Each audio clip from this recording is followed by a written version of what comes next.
Hey guys, what's going on? Inception here, and welcome to another video. Today we're going to be discussing the new gameplay features that's going to be in FIFA 19, and we're going to be talking about all the specifics about it and how I feel about each one. So, from a tactical approach to every technical touch, control the pitch in every moment with new gameplay features in EA Sports FIFA 19.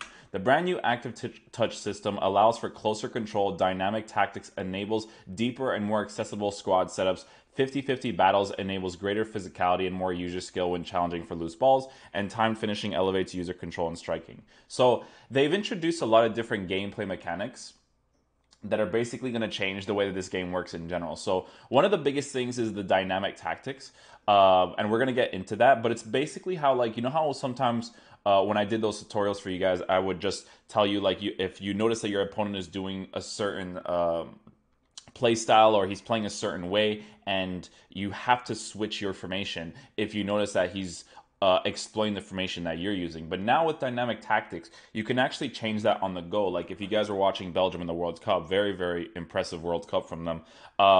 Roberto Martinez, he had like this system where he was playing a 3-5-2, a 4-4-2, and I believe I can't remember what the other formation was. It might have been a 4-1-4-1, but you can actually see the team doing it while they're playing, right? So I feel like that's definitely a really big improvement on the game because I feel like it's going to be very helpful to counter what someone's doing without having to pause the game, because pausing the game is it's like a waste of time to have to do. But if you have the system and the tactics set up before, it would be awesome. So we're gonna go ahead and get started first with the active touch system. Now I'm not really sure what that actually means, because generally when you're thinking about it, you just think about the fact that, like, oh, it's just the player controlling the ball. But we all know, don't hold the sprint button, you just control the ball. So we'll see what this means. So the new active touch system fundamentally changes the way you receive and strike the ball, providing closer control, improved fluidity, more creativity, and increased player personality.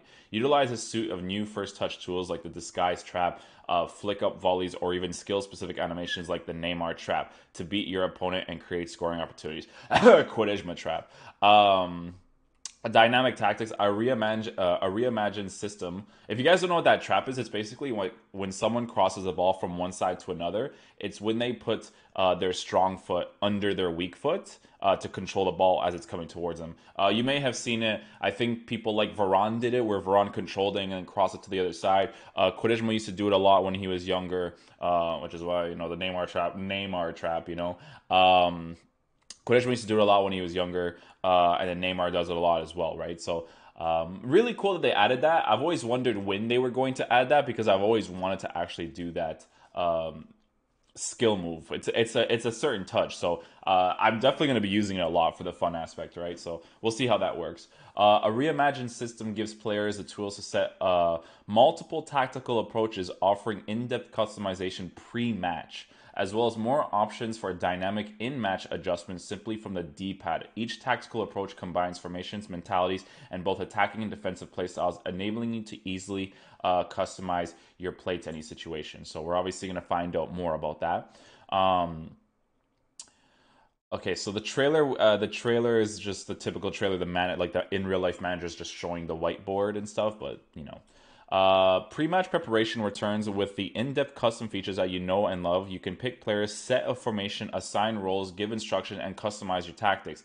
But with dynamic tactics in FIFA 19, you can also create multiple game plans you can switch between during a match. This is something that I've always asked for, and if you guys watch the previous videos, I've always talked about this, is that it really sucks that you have to pause the game if you realize your opponent is playing a certain way and you want to play a different way, because sometimes people get dominated because their formation isn't right for the formation that you're facing against your opponent. Like if you guys notice, sometimes when we're playing foot drafts and stuff, I'm always kind of explaining to people, like, right now the situation would be that I would have to switch to a 4-2-3-1 or a 4-3-3 or a 4-3-1-2 or whatever it is for me to switch to kind of counter what the opponent is doing. Because formations and tactics are very important to whether or not you do well and don't do well if you have somewhat of an understanding towards the game. So again, this is a very, very big feature that they're adding into the game. I like that I don't have to pause the game now. That's a very, very big thing for me.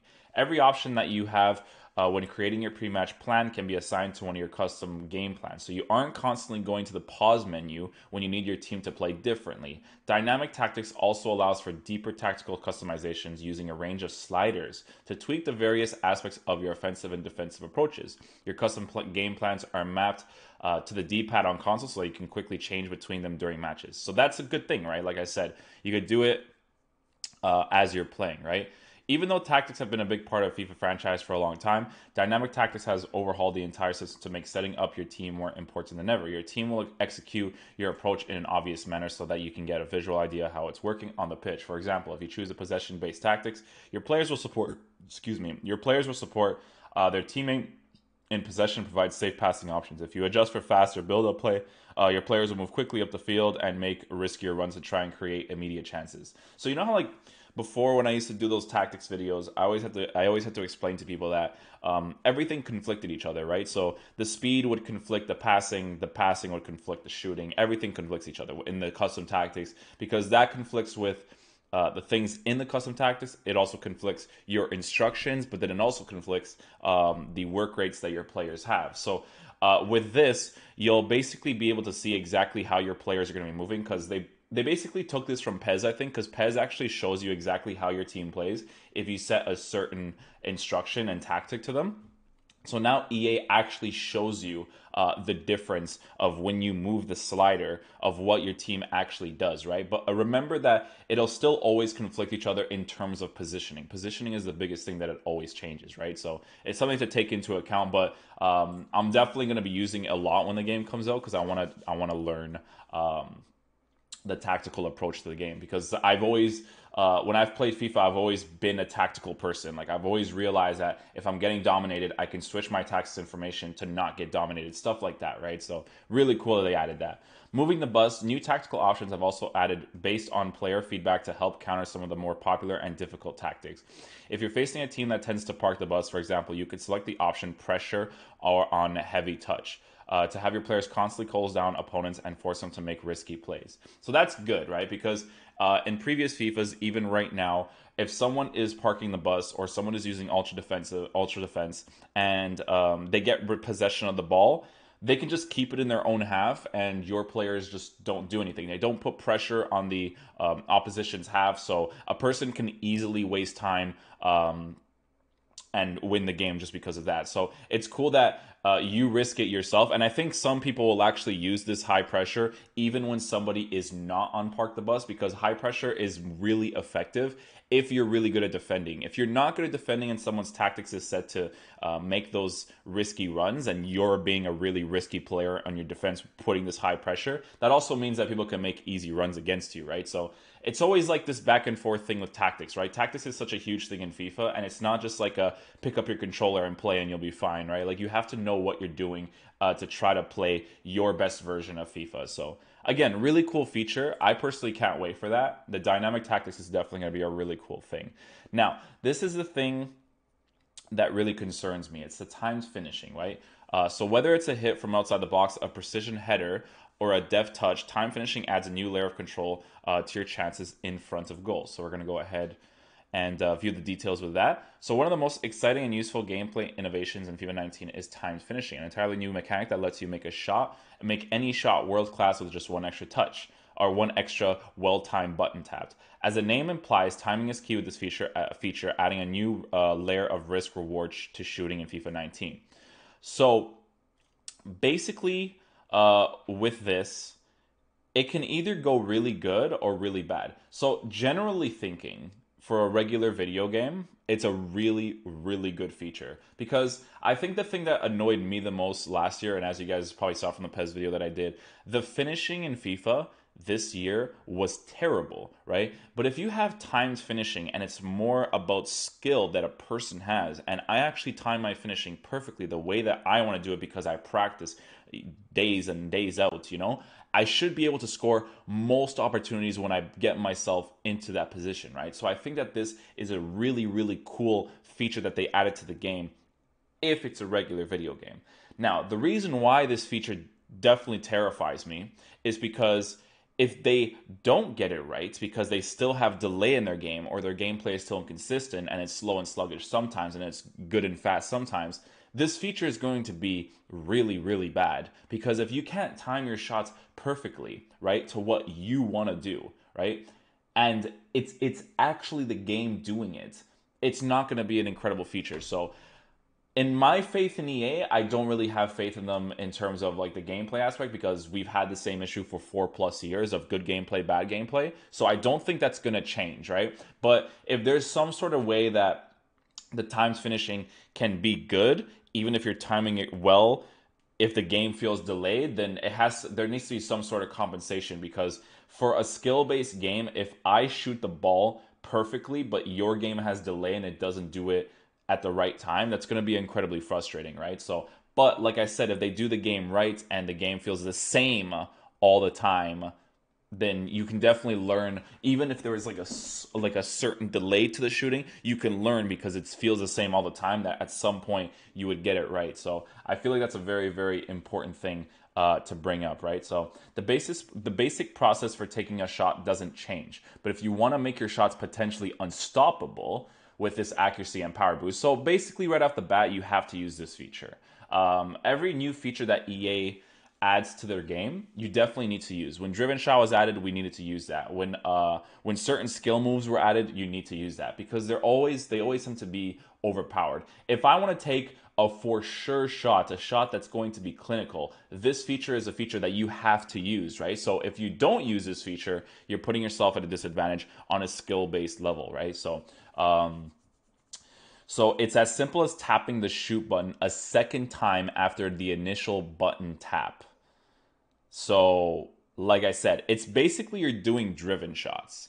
But instead of only pressing B, they might give you the option of doing like a finesse shot. So if you do a finesse shot, you would have to press B again to time the finesse shot perfectly, which takes more time, right? Because I'm pretty sure that if you just shoot the ball right away by just pressing B, it takes less time to do it, but it might be less accurate as well. But if you take more time, which sometimes you do have in FIFA 18, but you still don't score, again, good feature because you can actually do that, right? So, but that's the easy part. Easy part. What makes this mechanic a challenge is timing your second tap perfectly. If you tap it too early or too late, it can actually make your shot a little bit worse. With the FIFA trainer turned on, you'll see a colored bar over your player's head with sliders. Your second tap should be right when the sliders hit the green zone in the middle. If you successfully unlock a time finish, you'll see a short message above the bar that says great timing. So basically, this is something that when it releases on the demo, everybody needs to practice on. Like, this is something that just play on the beginner level. The thing that I always recommend to people, that if the demo comes out, you always want to play on the beginner level so that the defenders are terrible, just so you can practice on the finishing, right? So very important thing right there. If you succeed, yeah. So becoming a finishing master. Once you get the hang of the process, you can turn the trainer off. While the bar and message will no longer appear during a time finish attempt, you can still see whether or not your attempt was successful via the player indicator triangle.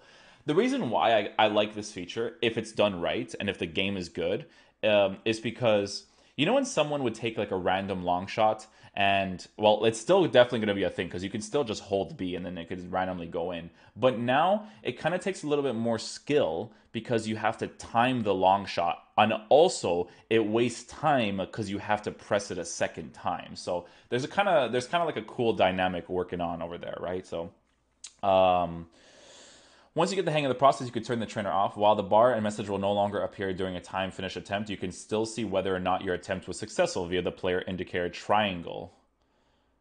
The triangle's outline will glow green if you successfully achieve the time finish. That might be annoying. It's something that might be. I don't know. We'll see. I don't know how annoying it's going to be in game. It might be something you just get used to. Time finishing applies to any type of open play strike, whether it's a header, volley, finesse shot, even a bicycle kick. But the more difficult and quick shot attempt is, the higher your margin for error will be. The quicker your shot attempt, the higher the margin of error will be. So that's okay if defensive AI isn't overpowered. If defensive AI is overpowered, that's going to be a really, really bad feature, because defensive AI gets on top of you really quickly. Like, you can literally destroy two defenders and defensive AI will still save someone. So there needs to be a good balance there, right? Practice your time with all types of shots so you can master this and take your FIFA game to the next level. 50-50 battles. With 50-50 battles, use the reactions and player attributes to determine the outcome of winning loose balls across the pitch. With increased teammate intelligence and spatial awareness, every challenge matters. And okay, so that's just generic.